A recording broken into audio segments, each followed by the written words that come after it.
con Liliana Bodoc. Bueno, ella nació un 21 de julio de 1958, allá por Santa Fe, en el centro de... Siempre se movió bastante por el centro de nuestro país.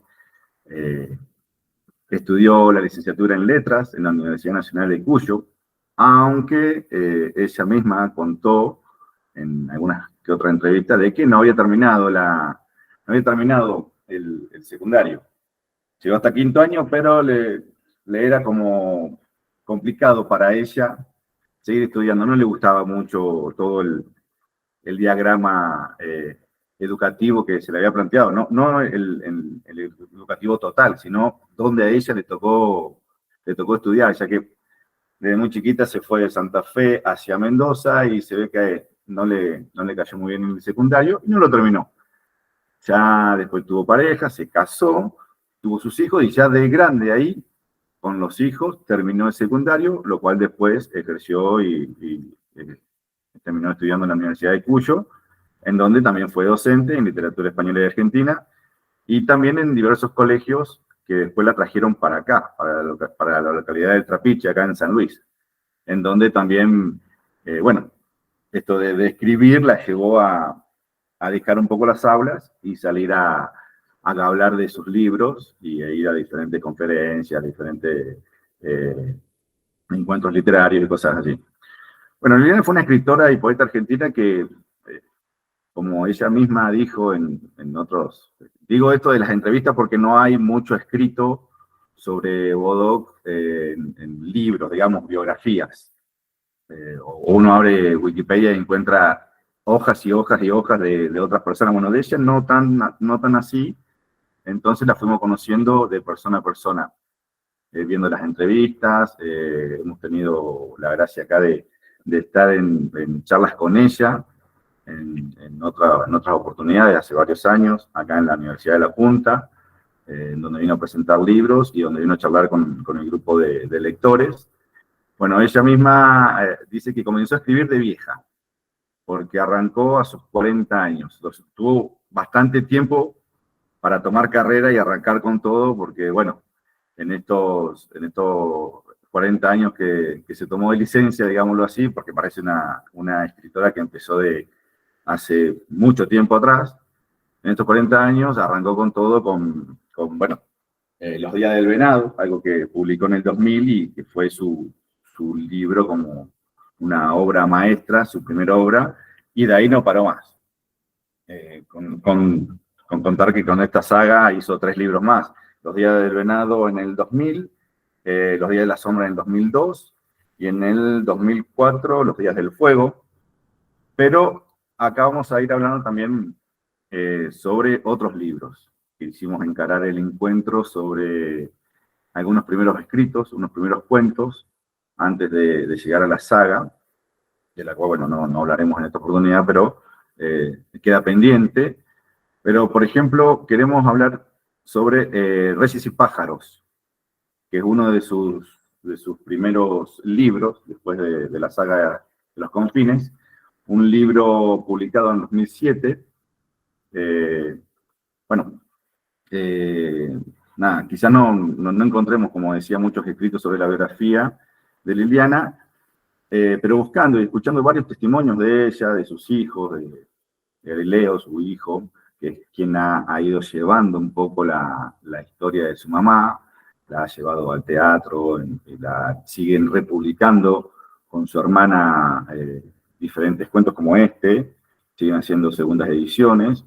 Uno puede ir conociendo la biografía de Liliana de boca en boca, porque ellos la van contando mucho, inclusive su hermana tiene hasta como una agrupación para ir conociendo más sobre Liliana Bodoc. Hay mucho de ella en estos primeros cuentos que salen en Reyes y Pájaros, esas ganas de correrse un poco de lo cotidiano, como decía ella, salir del trapo y del repasador, en estos 40 años que estuvo juntando información, juntando historias, todo iba a explotar en algún momento y iba a germinar en su escritura. Pobre espanta, le dijo un gorrión a una alondra. Su tristeza es tan grande como 5 otoños, una plaga de langostas y un pan duro. Así de grande. Tienes mucha razón, contestó la alondra. Y el pobre no llora por evitar preocuparnos. Pero la alondra estaba equivocada. Claro que lloraba la espanta, y lloraba a cántaros, solo que lo hacía cuando estaba lloviendo, para que nadie se diera cuenta. Este es un fragmento del libro Reyes y Pájaros, es el inicio del primer cuento, Espanta y Pájaros. Más que nada, este fragmento lo agarré y arranqué con este libro, porque eso que dijo Liliana sobre querer salir de los trapos y los repasadores, y tener de protagonista a alguien que está agarrado a la tierra, es un poco lo que a ella le estaba pasando, ¿no? Esto de ir conociéndola a través de sus cuentos, como dije al principio, era algo que ella quería liberar. En Reyes y Pájaros, es un libro que comenzó, que al principio, bueno, este libro son dos partes, pero antes, en sus épocas de borrador, en sus épocas de casa de Liliana, de cajones, se dividió en dos partes también que se llamó Si tan solo no hubiera siesta, donde había cuentos ligados al amor y a la libertad, y la segunda parte era Contar, donde había reflexiones sobre la historia y el poder. Todo lo que Liliana por ahí iba escribiendo, así como se tomó su tiempo para comenzar, no era que escribía desde una vocación de levantarse temprano a escribir. Liliana escribía desde el estómago, desde ese segundo cerebro que se plantea que es el escribir desde los sentimientos, desde lo que te produce algo, desde la sensación, desde el enojo, desde el amor, desde el olvido, la tristeza, desde el recuerdo. Y el estómago a ella la guiaba mucho porque cuando sentía algo lo tenía que escribir. Y estos fueron sus primeros cuentos, que fueron publicados 7 años después inclusive. Inclusive este cuento, Reyes y Pájaros, en donde invitó a su hijo Galileo a hacer las ilustraciones. Imagínense que Galileo en aquel momento era chico, ya es adulto, realizó las ilustraciones que después se fueron cambiando. Y bueno, con este libro comienza a unificar la realidad, la historia con la fantasía, a ver cómo todo está mezclado. En estos textos se muestra la unión del poder, lo frágil, los reyes, los pájaros, el arriba y el abajo. Esto de los reyes y los pájaros, de estar siempre arriba, siempre mirando al cielo, siempre la motivaban estos sentimientos, los buenos y los malos, ¿no? El enojo, el amor, la injusticia. No había una historia única. Liliana buscaba cómo contar la historia, y no solamente la historia que por ahí conocemos todos, sino la historia desde otro punto de vista, desde un punto más chico. En estos cuentos ya comenzó a unir, mezclar y mostrar diferentes formas de cómo contar esa historia. Por ejemplo, en Reyes y Pájaros, que son 9 cuentos, hay uno que se llama Memphis de perfil. Se cuenta de una forma literaria, es un cuento que uno lo lee de principio a final, pero se muestran dos relatos de historia. Una historia conocida por todos, una historia en la época de Egipto, y una historia conocida por una parte íntima, que ahí son problemitas y acciones que le pasan a una persona, pero en un momento muy grande de la historia. Y esto es más o menos lo que iba mostrando Liliana. No quería centrarse en contar la historia para que todos la recordemos como los libros de historia que nos enseñan en la escuela, sino contar el problemita chiquito que tenía alguien que vivió en ese momento de la historia, así como le pasó a Espanta, que él tenía un problema, pero había otro acontecimiento más grande a su alrededor. Liliana desde muy chica tomó todo lo que era mágico para ir guardándolo, porque le gustaban estos pensamientos irracionales, estos de llueve porque hay alguien que arriba del cielo está haciendo tal cosa que produce lluvia. No iba siempre por lo racional, por la óptica científica. Y si había algo científico, ella le podía agregar esa parte de fantasía a la realidad. Le gustaban las explicaciones raras, le llamaban la atención. Eso era toda la parte de ella. Y lo iba acumulando para que en algún momento comenzara a salir, comenzar a germinar todo eso. Y imagínense que, como leen ahí en esto que les estoy mostrando, los escritores que la iban motivando fueron Edgar Allan Poe, Rulfo con Pedro Páramo, Kafka, Los viajes de Marco Polo, Gabriel García Márquez, Alicia en el País de la Maravilla. Ustedes verán cómo la realidad fue mezclándose con la fantasía. Bueno, como dije, en este libro hay 9 cuentos, comenzando por Espanta y Pájaros, donde se cuenta la historia de un espantapájaros contada desde el punto de vista de él y de los pájaros. Se conoce el deseo, el sueño del espantapájaros y todo el desafío para conseguirlo con ayuda de los pájaros. Cuando estaba armando el encuentro no sabía si contarle los cuentos, contarle uno, o ir para no spoilear tanto los cuentos y que ustedes lo busquen, pero en este caso es un espantapájaros que escucha el sonido de un río, ¿no? Pero no lo puede ver porque está agarrado a la tierra. Y hay 2 pájaros, 3 en realidad, aparece un búho. Estos pájaros lo ven, como empecé el texto, lo ven triste y dicen que no llora, pero en realidad llora cuando llueve. Y en un momento ellos se enteran del sueño del espantapájaros, que era poder llegar a ver el río, no solamente escucharlo.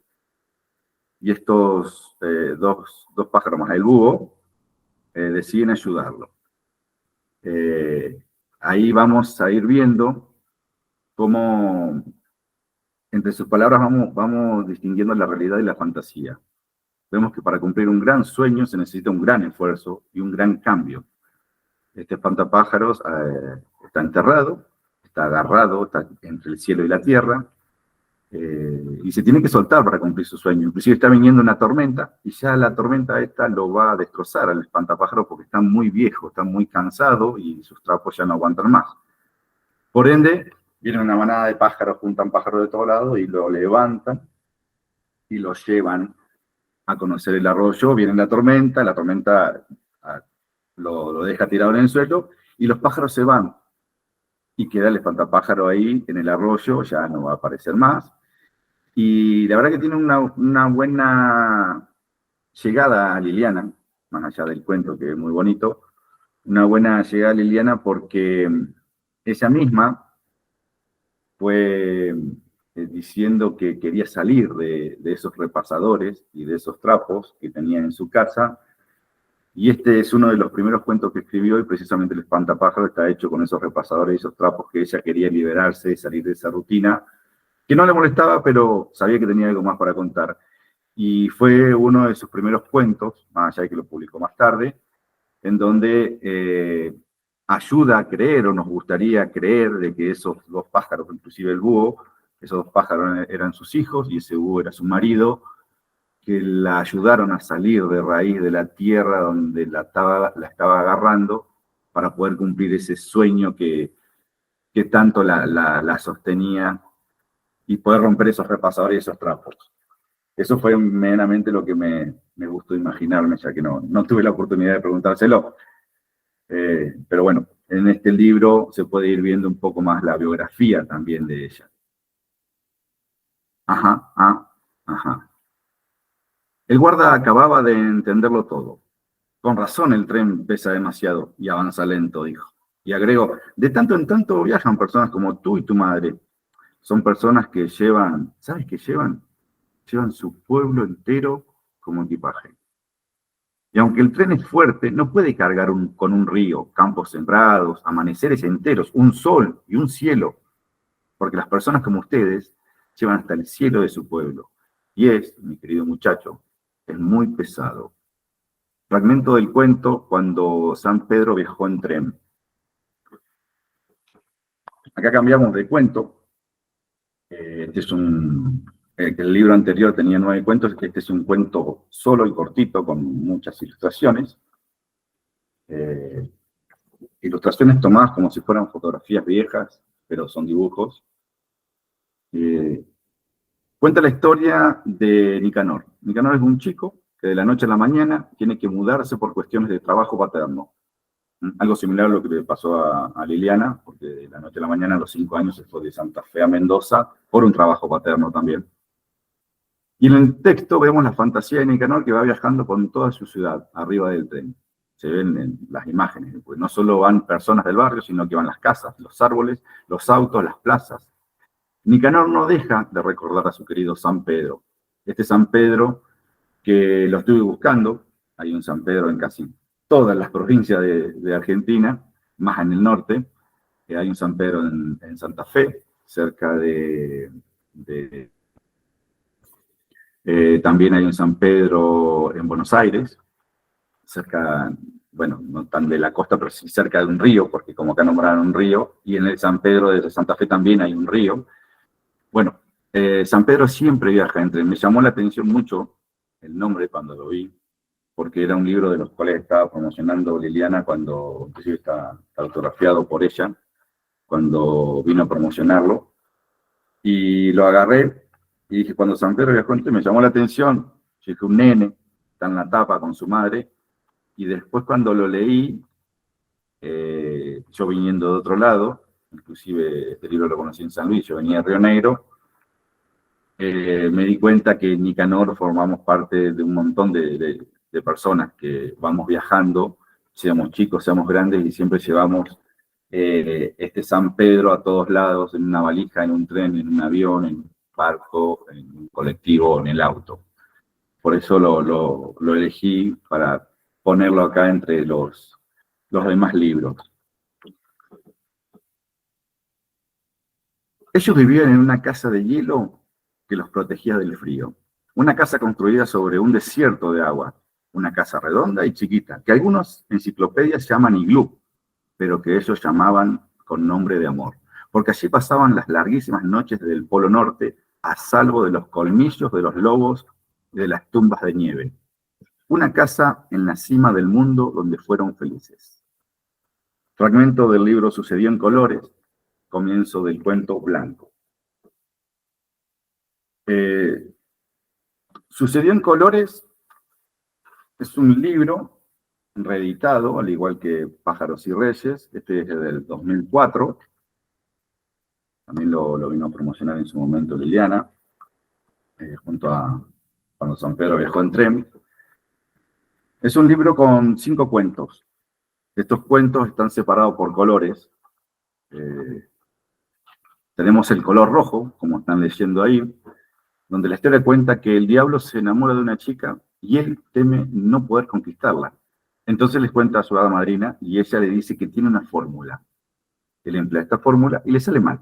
Se desanima y no la puede enamorar.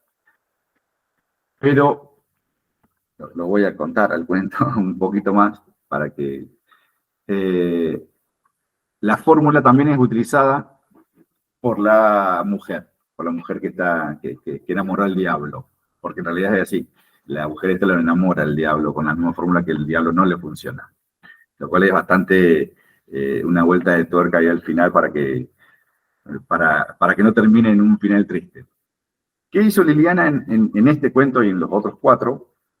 Puso los objetos, los nombres, los lugares, las cosas, frutas, todo lo que se imaginan, los separó por colores. Por ejemplo, tenemos todos los objetos relacionados: diablo, manzana, corazón, rosa, frutilla, boca, tomate, sandía, rubilda, que es el nombre de la enamorada del diablo, granadas, brasas, volcanes, la letra R, como de rojo, sangre, fuego, pelirroja, furia, cereza. Todo se encierra dentro de lo que uno siente.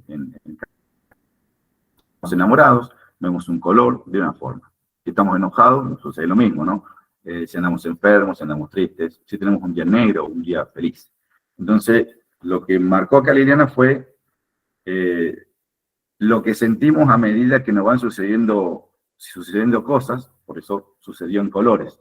No suceden sentimientos, no suceden acciones, suceden colores. Estos colores, como lo hemos visto en películas como Intensamente, el rojo, el azul, el verde, el amarillo, o el mismo negro que aparece acá. Por ejemplo, el blanco, que es el texto que leí al comienzo, es de un abuelo esquimal, se pone a contarles un cuento a sus nietos. En ese cuento aparece un oso y un lobo, que son los protagonistas, los cuales pelean por la luna. Y de esta manera con esta pelea del lobo y del oso, se descubre las 4 fases de la luna.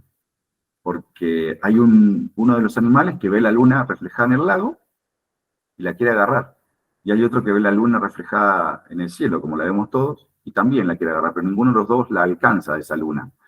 Entonces, a medida que van peleando y se la van agarrando a la luna, es como que la van rompiendo en el agua a la luna. Y ahí aparece la luna en cuarto creciente, cuarto menguante, la luna llena y el cielo sin luna.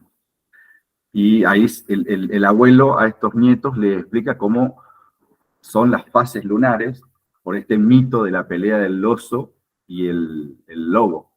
Y también se juega con los colores.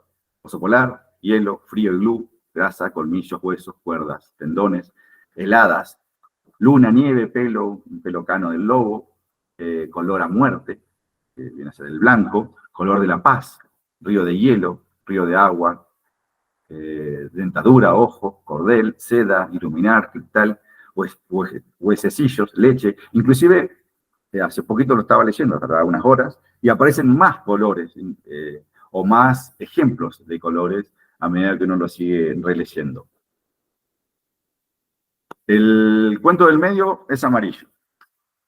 Un rey que siempre duerme la siesta plácidamente, un día tiene una pesadilla. Y así ve en esa pesadilla que hay algo que le quiere sacar su poder. Entonces el rey busca y busca a quién lo quiere destronar. Esto lo lleva a temer de todo el mundo. Y cuando digo de todo el mundo, busca a todo el mundo y realiza acciones que no son muy buenas, que digamos, no se podían, no es tan para chicos, pero después se entiende. Es un rey bastante malo. Y aquí nuevamente encontramos la realidad mezclada con la fantasía, el miedo, los sueños, el entorno, la muerte. También hay todo amarillo en este cuento. El rey se llama Yellow, ya para ir arrancando. Dorado, sol, girasoles, mostaza, papeles envejecidos, zumban como abejas. Eso también juega mucho más allá de... No nombra solamente las abejas, sino que la acción, azafrán, oro, bronce, piel de leopardo, lienzo. En un momento cuenta que hay 553 canarios, como también para meter el amarillo. Miel, limón, luz, remedios, yema de huevo, vino blanco, azufre, chozas de paja, peras maduras, sequía, trozo de pergaminos, veneno, hojas secas, otoño, cigales, sudoroso, mijo y algunas más. Hay muchas palabras que van apareciendo. El cuarto cuento de Sucedió en Colores es verde. Acá aparece una pareja, una pareja de campesinos que discute porque la pareja tiene como, dice que va a venir una plaga, va a venir una plaga de langostas y se va a comer todo lo que han plantado y va a destrozar todo y va a venir una malaria terrible. Y el marido no le cree. Entonces hay un par de acciones que son fantásticas, de estas acciones, pero también son reales, que dan una vuelta de tuerca al cuento y bueno, no aparece la plaga de langostas. Pero si lo leen van a ver que aparece la plaga de langostas. Y una cosa llevó a la otra, que esto lo hemos visto en muchas películas, como el que tira la banana y alguien se resbala y ese alguien llevaba una cosa y evita otra acción. Bueno, constantemente el cuento verde va pasando totalmente una acción, lleva a la otra para evitar el suceso, el acontecimiento más importante que es el comienzo del cuento, que viene la plaga de langostas. Y también aparece la fórmula de llenar el texto con colores y similitudes del mismo.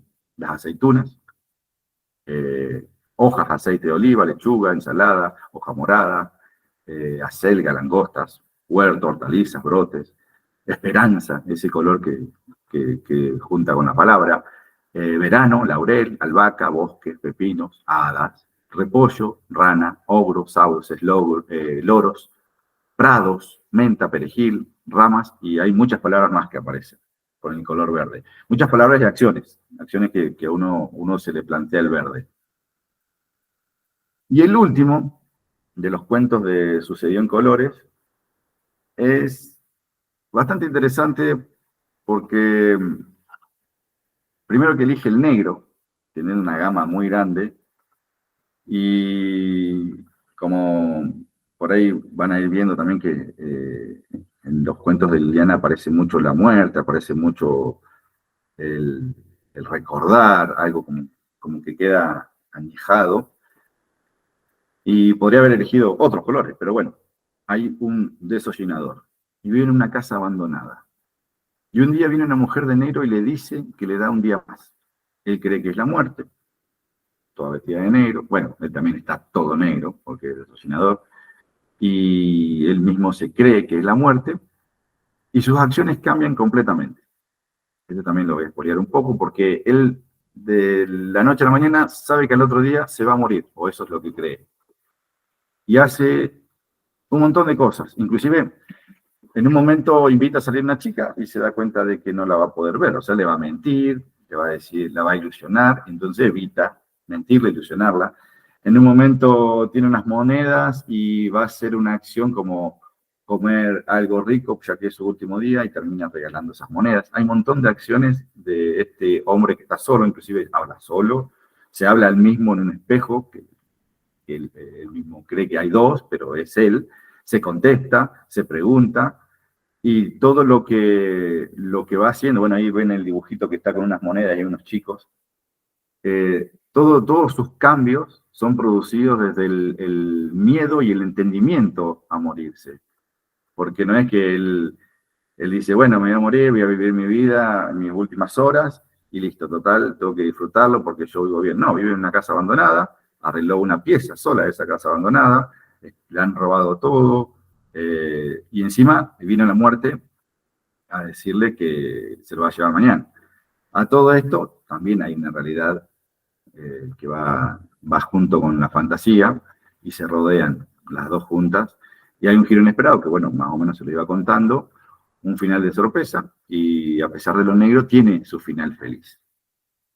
También aparece todo lo negro, cejas, bigotes, pestañas, lo sucio, abandonada, café, hierro, borra, porque no es que él cocina en calienta su café en una cocina, no, calienta su café en una cocina de hierro sucia. Y eso es lo que explica mucho Liliana en todos los conceptos de los colores, de los 5 colores que abarca en Sucedió en Colores. No suceden solamente sentimientos, suceden colores. Aparece el cuervo, la noche, el cuero, humo, gato negro, chimeneas, callejón, ojos oscuros. No era feliz. Ese lo puse porque a veces el no ser feliz también tiene un color oscuro. Melancolía, que también tiene un color oscuro. Ciego, oscuridad. Barco pirata, murciélagos, garganta, penosa. La pena también tiene su color oscuro. Vino tinto, chocolate, pasas de uva, betunes. Melania se llama esta mujer que viene a decirle que tiene un día más. Que es el nombre de la supuesta muerte. La luna está lejos y Juan está cerca. Juan es capaz de reconocerme entre 1000 gatas manchadas de negro. Para la luna, en cambio, yo debo ser una gata parecida a todas en un techo parecido a todos. Y aunque la luna del pintor Pedro no es tan grande ni tan redonda, es la luna que me dio el amor. Fragmento del cuento La mejor luna. Este cuento lo elegí, al igual que elegí Cuando San Pedro viajó en tren, para ir cortando un poco los libros más largos, que tienen más cuentos. También es un cuento cortito, que viene en un libro, no trae otros cuentos, y es sobre una gatita que cada vez que hay luna llena, se para en la ventana y mira la luna y la abraza en su imaginación y quiere alcanzarla y le encanta y se siente iluminada y juega con la luna en el lugar donde está. ¿Ustedes se imaginan que un amigo extrañe algo, que quiera algo y uno lo pueda conseguir? Eso es lo real. Un personaje llamado Juan, otro llamado Pedro y una gata llamada Melina. La fantasía que nos regala Liliana en este cuento es cortito, pero es eficaz. Melina enamorada de la luna, cuando ésta se va, cuando ya no hay luna llena, cuando no hay luna que está creciendo, ella la extraña, porque siempre se queda mirando cuando está. Y ahí es cuando su amigo, porque Melina cuenta la historia, no le dice dueño, se pone en campaña para conseguir una luna a Melina. Y para ello se contacta con Pedro, que como dice el texto que leí al principio, Pedro es pintor. Entonces, en un momento Juan, en una de las ventanas, que es como se ven ahí en el dibujo, ve que Pedro está pintando una luna y no quiere ver mal a su amiga Melina. Y agarra y le pide el cuadro. Entonces le pone la luna en la ventana para que Melina la vea cuando no hay luna llena. Y Melina se da cuenta de eso. Se da cuenta de que, se da cuenta de que la luna es de mentira. No es grande, no es redonda y no es la de verdad, no es la que yo conozco. Pero es la que me consiguió el amor, termina diciendo Melina, porque es la que le consiguió su amigo, que sí la reconocería entre todas las gatas que hay, y la luna no. Pero ella se queda muy conforme. Hay objetos que jamás no pertenecerán del todo. No importa que se trate de antiguas reliquias familiares, pasadas de mano en mano a través de las generaciones. No importa si los recibimos como regalo de cumpleaños o si pagamos por ellos una buena cantidad de dinero. Estos objetos guardan siempre un revés, una raíz que se extiende hacia otras realidades, un bolsillo secreto. Son objetos con rincones que no podemos limpiar ni entender. Objetos que se marchan cuando dormimos y regresan al amanecer. Fragmento inicial del libro El espejo africano. El espejo africano, que ganó el premio Barco de Vapor en el 2008, y a su vez también fue escrito en el 2008, es uno de los libros largos que elegí, así como Reyes, Pájaros y Reyes, y Sucedió en Colores.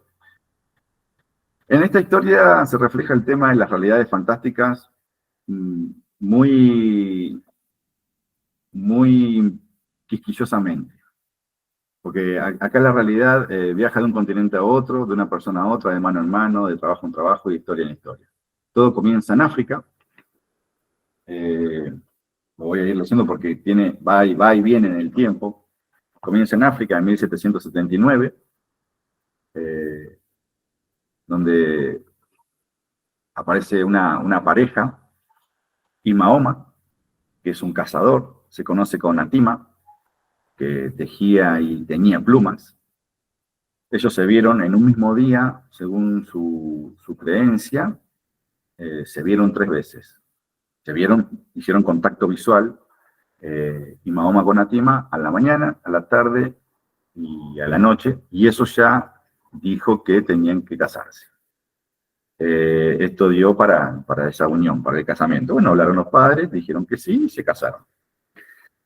Atima en ese casamiento le regala un brazalete y Mahoma le regala un espejo chiquito. De ahí viene el título, El espejo africano.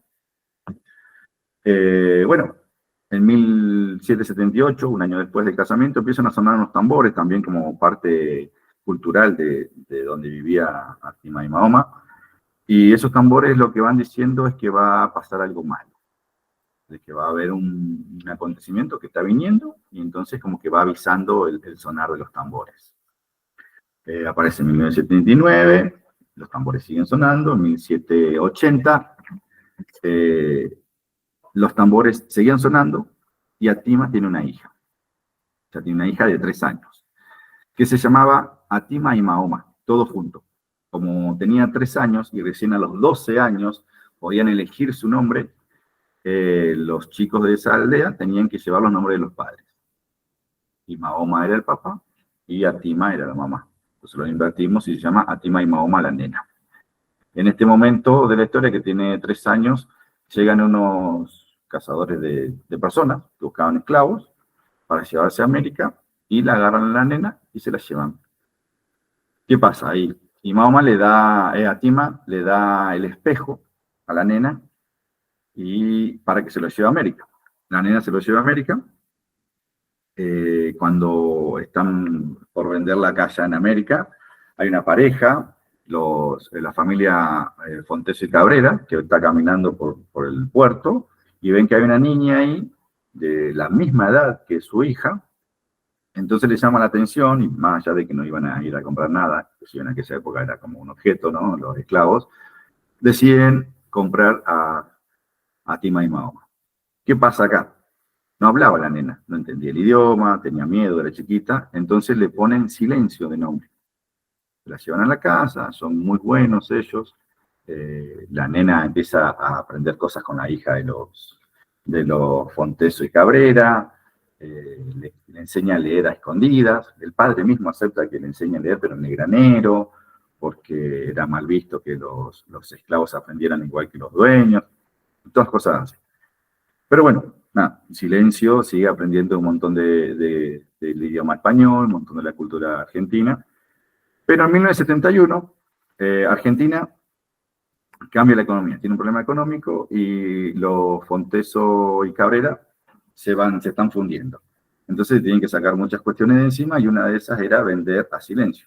La venden a Mendoza, a una finca en Mendoza. Acá volvemos a un poco a la biografía de Liliana, porque tiene otras 22 provincias más para elegir, pero elige esa. Y bueno, antes de irse a Mendoza, la hija de Raquel, la hija de la familia Fonteso y Cabrera, se despide de ella diciéndole que le va a buscar, que no se va a olvidar de ella y todo eso. Y Silencio termina en Mendoza. No le va muy bien en Mendoza porque no comía bien, ya era otra familia. En 1802, Atima y Mahoma se casan y tiene una hija, a la que llaman Atima Silencio. Atima y Mahoma y su marido mueren por la peste y queda Atima Silencio sola. En 1816, Atima Silencio, que ya es la hija de Silencio, se escapa de la estancia de Mendoza, y en su persecución, bueno, se hiere el hijo del dueño de la estancia, y Atima Silencio tenía el espejito, seguía con el espejito y haciendo una especie de reflector con el espejo y el sol, logran encontrar al hijo gracias a ese efecto que lo hemos visto en muchas películas, y este dueño de ella le da la libertad. Pero le dijo que ella iba a volver a la estancia porque no era tan fácil ser libre. Ella no le dio mucha importancia y se fue. En 1816, Atima Silencio llega a un campamento militar. Está buscando trabajo y allí le dan de comer, le dan un catre para dormir. Atima Silencio busca a quien le ayudó, a quien le dio esa comida, porque estamos hablando de que se encontró con un campamento militar. Y es ahí donde se encuentra, acá en la parte de realidad también, realidad y fantasía, porque venimos de África, ¿no? Acá se encuentra con San Martín, Atima Silencio, y San Martín le firma el espejo, este espejo que vino de África, de parte de la madre, se lo firma como un salvaconducto. En 1818, ya en Chile, porque es un cuento que va de África a América del Sur, de América del Sur es Argentina, volvemos, yo lo estoy contando a medida que fue pasando el tiempo, pero en realidad en el libro se va saltando los años, porque si no sería un despiole contarlo, hay dos protagonistas también, y entonces lo voy contando con la línea temporal bien organizada. En 1818, ya en Chile, un mensajero militar de San Martín, que está en una cantina, escucha que va a haber un ataque sorpresa, que este ataque sorpresa es lo que sucedió en el hecho de Cancha Rayada, y cuando le va a avisar a San Martín, bueno, lo agarran, le sacan el espejo, porque estos eran españoles, le sacan el espejo a este mensajero de San Martín, y acá viajamos a España, en 1818, pero en octubre, en la provincia de Valencia, en España. Aquí conocemos a Dorel, un chico que ya tiene 18 años, que trabaja en una casa de antigüedades, y le vienen a vender el espejo. Y el espejo que este español se lo sacó al mensajero de San Martín, en Argentina, y bueno, Dorel se lo compra, y lo tiene en el bolsillo, por un tiempo, porque Dorel vivía con una señora que no le dejaba hacer nada. Como lo había agarrado así de huérfano, le daba de comer, le daba casa, le daba todo, pero no le dejaba cumplir ningún sueño, lo tenía de empleado. Y Dorel quería tocar el violín. Y esta señora no quería que toque violín, él tenía un maestro particular, pero no quería que el maestro particular le enseñe más allá de su lugar, de su provincia de Valencia y nada más. Pasa el tiempo, ya en 1821, termina el cruce de los Andes, el ejército de San Martín se marcha, Atima Silencio se queda sola, se queda con hambre, que es acá cuando viene la parte en que dicen que en algún momento iba a volver al plan. 1821, perdón, se me fue a otro lado la mente. Atima Silencio se queda sola, con hambre y sin el espejo. Ya no quiere su libertad y vuelve a Mendoza de esa estancia del padre del hombre que salvó. Ya en 1821 volvemos a España, 1822, perdón, volvemos a España, y aquí aparece Raquel.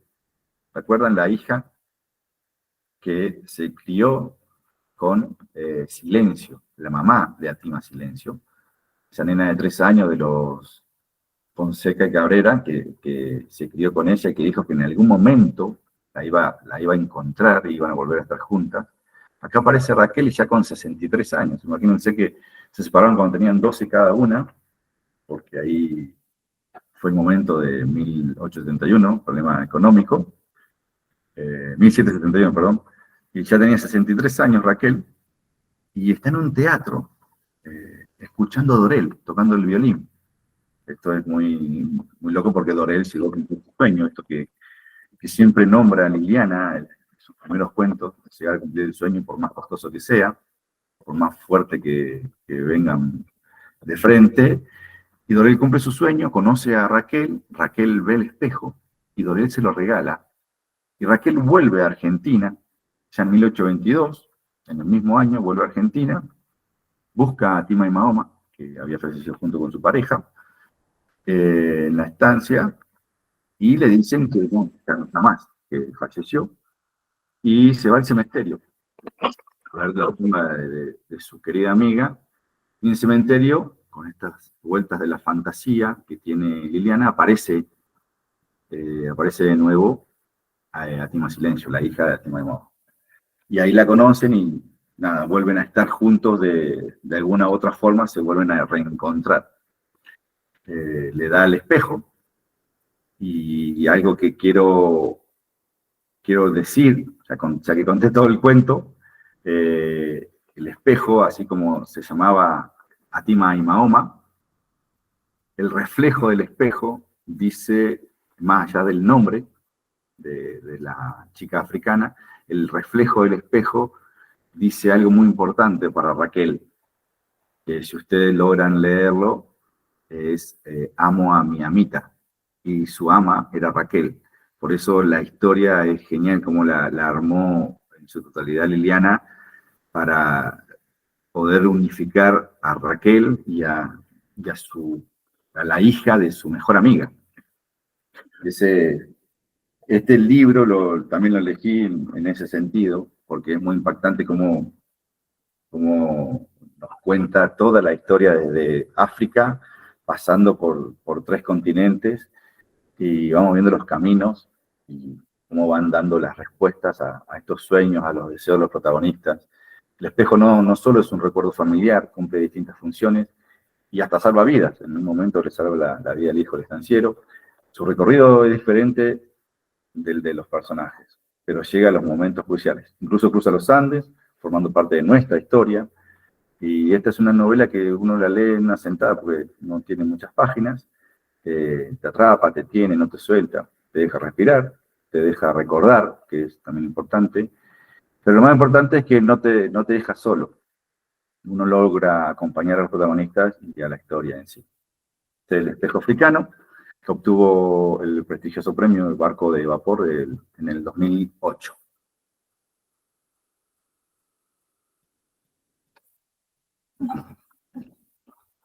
Toma un poco de agua.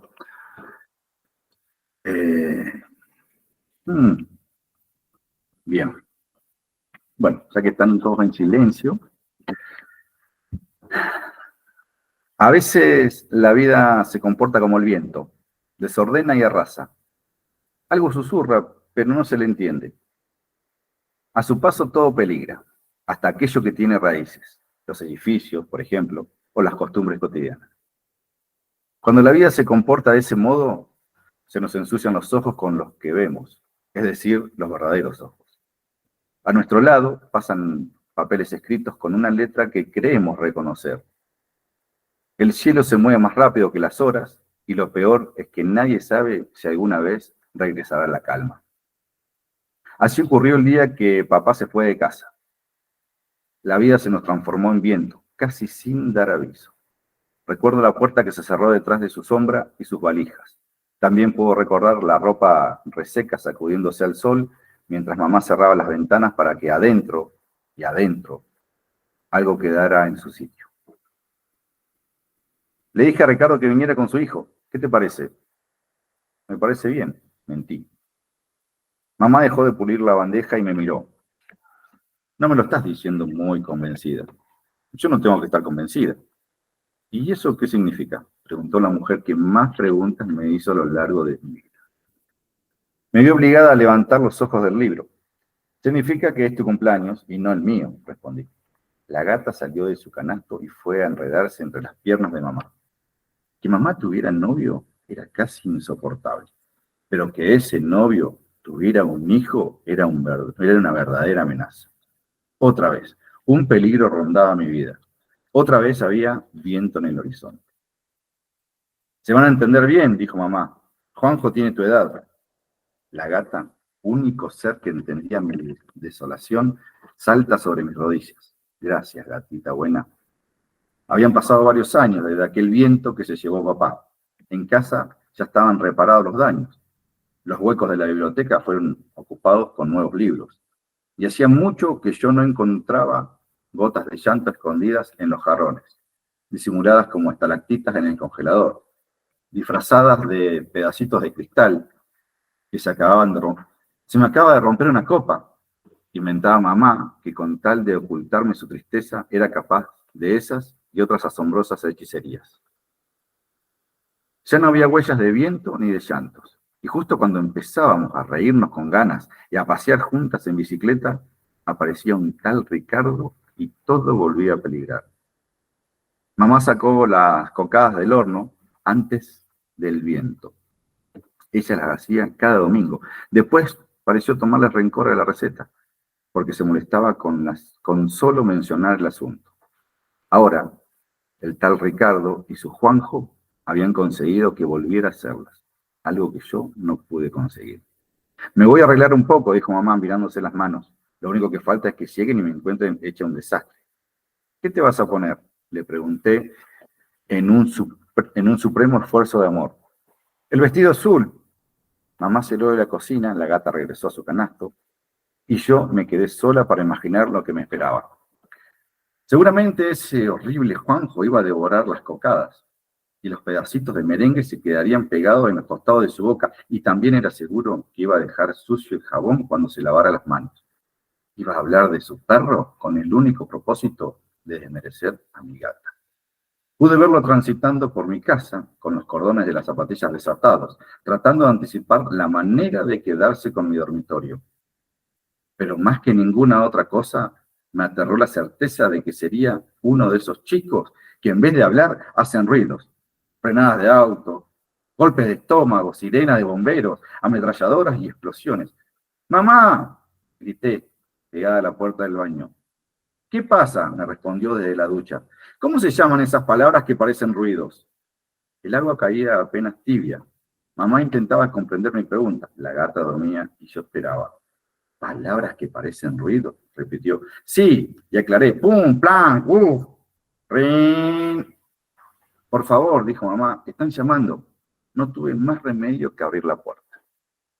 Hola, dijo Ricardo, asomado detrás de las rosas. Yo miré a su hijo sin piedad, como lo había imaginado. Traía puesta una remera ridícula y un pantalón que le quedaba corto. Enseguida apareció mamá. Estaba tan linda como si no se hubiese arreglado. Así le pasaba a ella. Y el azul le quedaba muy bien a sus cejas espesas. Podrían ir a escuchar música a tu habitación, sugirió la mujer que cumplía años, desesperada por la falta de aire. Y es que yo me lo había tragado todo para matar por asfixia a los invitados. Cumplí sin quejarme. El horrible chico me siguió en silencio. Me senté en una cama. Él se sentó en la otra. Sin duda, ya estaría decidiendo que el dormitorio pronto sería de su propiedad y que yo dormiría en el canasto junto a la gata. No puse música porque no tenía nada que festejar. Aquel era un día triste para mí. No me pareció justo. Y decidí que también él debía sufrir. Entonces, busqué una espina y la puse entre dos signos de pregunta. ¿Cuánto hace que murió tu mamá? Juanjo abrió grandes los ojos para disimular algo. 4 años, contestó. Pero mi rabia no se conformó con eso. ¿Y cómo fue? Volví a preguntar. Esta vez entrecerró los ojos. Yo esperaba oír cualquier respuesta, menos,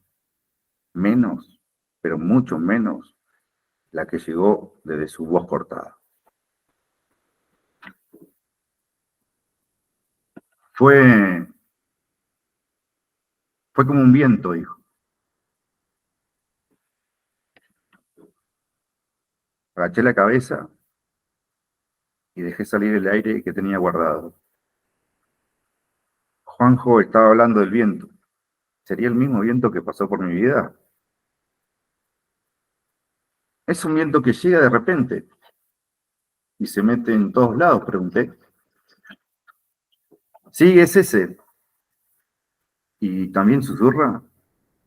Mi viento susurraba, dijo Juan, pero no entendí lo que decía. Yo tampoco entendí. Los dos vientos se mezclaron en mi cabeza, pasó un silencio.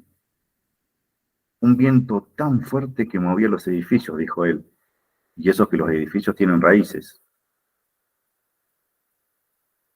Pasó una respiración. A mí se me ensuciaron los ojos, dije. Pasaron 2. A mí también. ¿Tu papá cerró las ventanas? Pregunté. Sí. Mi mamá también. ¿Por qué lo habrán hecho? Juanjo parecía asustado. Debe haber sido para que algo quedara en su sitio. A veces la vida se comporta como el viento. Desordena y arrasa. Algo susurra, pero no se le entiende. A su paso todo peligra, hasta aquello que tiene raíces. Los edificios, por ejemplo, o las costumbres cotidianas. Si querés vamos a comer cocadas, le dije, porque Juanjo y yo teníamos un viento en común. Y quizás ya era tiempo de abrir las ventanas.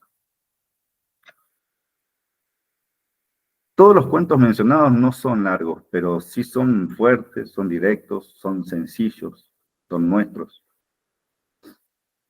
Son ellos. No solo encontramos, en ellos no solo encontramos a Liliana, a su familia, su historia, su infancia y adultez, sino que también nos encontramos a nosotros. Liliana tuvo muchos reconocimientos en toda su carrera, una carrera quizás corta, quizás veloz, pero lo que no es quizás es que es todo lo que nos dejó. En 5 cuentos quise expresar, viajar y recorrer un poco la historia de Liliana Odó, a la cual se la puede conocer por la biografía, que puede ser cortita, de boca en boca, pero una de las mejores formas para conocer a Liliana es de libro en libro. Muy bueno, Lisandro, muy bueno el cuento final. Gracias, Lisandro, gracias por brindarnos tu emoción. Muchas gracias. Sí. La verdad que emocionante esa verdad. Bueno, gracias a ustedes, porque cuando lo leía no me emocionaba. O sea, me emocionaba, pero no pasaba esto. No, pero muy fuerte. Muy fuerte. Lo transmitiste con mucha angustia, como algo muy real, como algo muy personal. Como si te surgiera vos escribir eso. Y creo que a todos nos atraviesa el viento. Sí. Sí. En algún momento de la vida a todos nos atraviesa el viento. Aparece. Sí, pero me encantó tu exposición, te felicito. Bueno, muchas gracias. Estuve atenta desde 1 hora escuchándote y gracias. Precioso todo. Gracias, Andrés. Bueno, no sé si quieren preguntar algo, decir algo, agregar. Me costó por ahí encontrar mucha biografía, como dije, de Liliana, porque no hay tanta. Entonces me imaginé que iba a venir por el lado de los libros, la biografía. Esto de que haya perdido a su mamá de joven también, lo cual no lo dije, lo quería decir con el cuento. Tenía poquitos años, era muy niña. también de mudarse, también era muy chiquita, así como pasó en el cuento cuando San Pedro viajó en tren. Esta historia que también tiene Mendoza con el cruce de los Andes. Hay muchos libros donde Liliana habla, por ejemplo, en Elisa, que quisiera tocar en otro encuentro, pero habla del norte, así al igual que Andrueto, que se pone a contar historias mínimas sobre personas que andan en nuestro país, por ahí no van a ser grandes héroes, ni van a cambiar la historia más que la suya, y eso ya es bastante importante.